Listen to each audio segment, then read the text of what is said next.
বিসমিল্লাহির রহমানির রহিম। বাংলাদেশ শত নদী দ্বারা ঘেরা।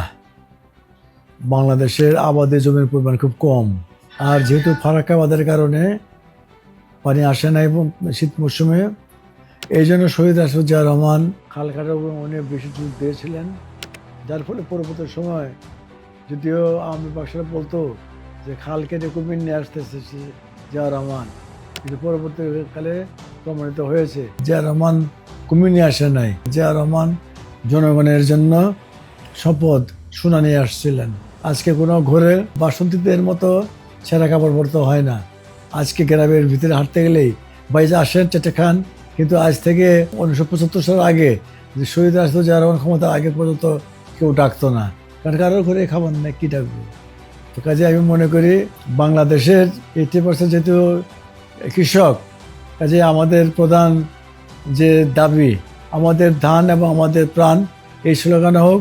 এই স্লোগানের মাধ্যমেই দেশের জনগণের কাছে আমরা চলে যাব ইনশাল্লাহ, এবং দেশ উন্নয়নের শিখরে পৌঁছবে ইনশাল্লাহ। সবাইকে ধন্যবাদ।